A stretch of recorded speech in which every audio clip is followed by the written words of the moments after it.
Nous allons maintenant écouter un autre colistier de cette très belle liste. L'Europe, ça suffit. Avec un homme de courage, un compagnon de route de longue date.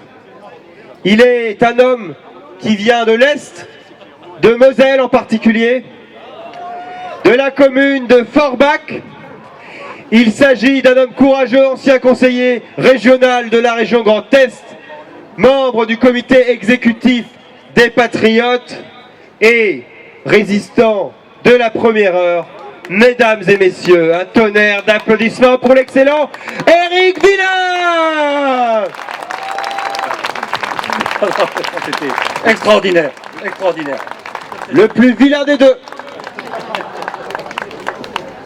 Chers amis patriotes, dans cette campagne électorale, il y a deux camps. Celui de ceux qui n'aiment pas la France, au premier rang desquels il y a ceux qui l'avouent, et reconnaissons au camp macroniste cette franchise assumée par Macron lorsqu'il dit qu'il n'y a pas de culture française. Et moi je lui dis que s'il n'y a pas de culture française, il n'y a pas d'histoire de France. Et s'il n'y a pas d'histoire de France, il n'y a pas de passé. Et s'il n'y a pas de passé, il n'y a pas d'avenir. C'est le néant. C'est ça, c'est Macron, c'est dit et c'est assumé par lui. Et il y a ceux qui ne l'avouent pas, mais qui surfent sur l'idée qu'ils seront capables de défendre à la fois la France et l'Europe, comme l'annonce le slogan de campagne de Bardella, la France revient, l'Europe revit. Tous ces gens-là, les prétendument déclarés souverainistes, qui sont aussi souverainistes que moi, je suis évêque de Metz, les Zemmour, les Marion Maréchal, les Philippe de Villiers, les Nadine Morano, sont en réalité des courroies de transmission d'idées acquises d'une Europe et d'une France intimement liées et inéluctablement unies. À la tête de tout ce petit monde qui veut soigner le mal sans en guérir la cause, il y a Jordan Bardella. Celui-là, il a poussé vitesse grand V. Il a poussé aussi vite qu'un champignon dans un sous-bois bien humide. À mon époque, dans la forêt de la politique française, il y avait des chênes, des vraies chênes solides, robustes. Et je me souviens du chêne Pasqua, du chêne Séguin, du chêne Sevènement, et aussi du chêne FN qui formait à E4 une espèce de rempart à Maastricht. Apparemment, cette année, le chêne RN a produit un nombre incalculable de glands. Non, ne riez pas, parce que quoi de plus naturel qu'un chêne produise des glands? En réalité, le chêne RN, à force d'élagage, de sciage de tête, puis de mutations génétiques, de modification d'ADN, puis de greffons en tout genre, n'a plus rien d'un chêne séculaire. Aujourd'hui, ces fruits sont des petites graines hybrides, plantées dans l'incubateur polito-médiatique, qui produit cette génération spontanée de champignons, inconnus jusqu'à encore peu de temps, parmi laquelle l'un d'entre eux, le Bardella, a poussé plus vite que les autres. Oh, vous le reconnaissez facilement. Il a une grosse tête, il a pris une très grosse tête. Et dans ce bas de son pied, il a des grosses boursouflures au niveau de ses chevilles. C'est l'amanite Bardella. Il aurait pu être la truffe Bardella. Il aurait eu au moins un peu de valeur.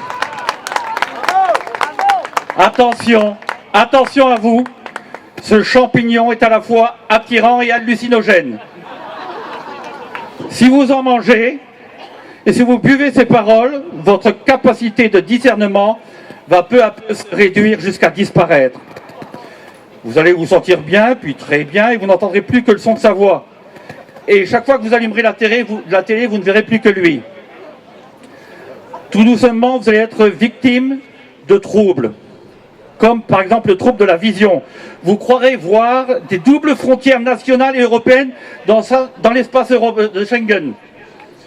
Comme trouble neurologique grave, vous allez croire qu'il va pouvoir empêcher Ursula de signer des accords de libre-échange comme le CETA ou le TAFTA. Toujours trouble neurologique, vous allez être convaincu qu'il sera capable de défendre la souveraineté alimentaire de la France tout en restant dans l'UE. Et si vous êtes une femme, Alors, peut-être que vous pensez que ce garçon est un chou, mais vous ne le verrez jamais à Bruxelles.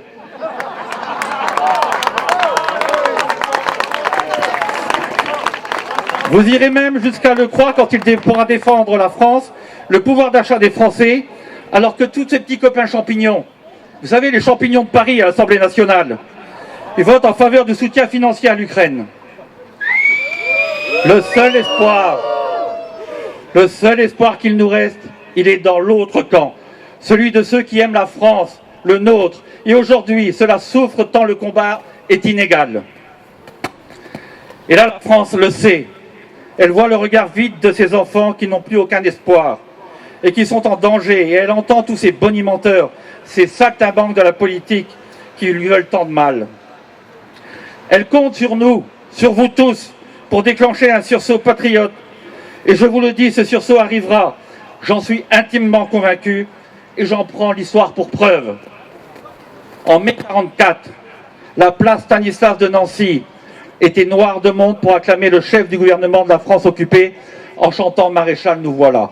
3 mois plus tard, à peine 3 petits mois de la même année, il n'y avait plus un seul mètre carré de libre sur cette même place Stanislas, selon l'Est républicain de l'époque, pour accueillir et acclamer le général de Gaulle, le chef de la résistance. Rappelons-nous ce 6 juin prochain que des centaines de milliers de jeunes gens sont morts pour qu'existent entre nos pays des frontières, seule garantie de la paix entre les peuples. Je dis au camp du renoncement, celui de Bardella, du mensonge, de la trahison, de la désertion, qui s'auto-acclamera le soir du 9 juin, je dis à tout cela, à ceux qui ont esquivé le débat durant cette campagne avec Florian, à ces petits bras de la politique, vaincre sans péril, au triomphe sans gloire. Je leur dis aussi que leur plaisir ne sera que de courte durée et que la victoire de la France libre, la victoire de la résistance, la victoire des patriotes arrivera inéluctablement parce que la vie de la France est ainsi faite. Chers amis, le panache, il est chez nous, pas chez eux. L'honneur, il est chez nous et pas chez eux. Faisons confiance à celui qui fait déjà rebattre nos cœurs au rythme de la Marseillaise. Celui qui mettra des paillettes dans les yeux de notre jeunesse parce qu'elle se sentira libre et protégée. Dans son combat pour la France, il partage avec nous cette envie si forte de souveraineté, ce désir de paix, cette logique affirmée, démontrée et imparable du Frexit. Il a cette pugnacité, cette détermination, cette force de conviction, la constance avec laquelle il mène ses combats, mes chers amis, force chez nous tous de l'admiration, parce que lui et lui seul nous donne cette envie d'avoir envie d'une France belle, grande, puissante, cette envie d'avoir envie d'une France souveraine, cette envie d'avoir envie d'une France libre. C'est notre président, c'est notre tête de liste, c'est Florian Philippot, et avec lui, avec Jean-Frédéric Poisson, président de VIA, dont je salue ici l'engagement et le parcours politique, avec Myriam Palomba, avec l'excellentissime Pierre-Yves Rougeron, président du Cercle Aristote, avec ce très cher Marc Doyer, je vous dis ici, solennellement, et avec tous les autres colistiers, et que nous crions très fort, aujourd'hui, l'Europe, ça suffit!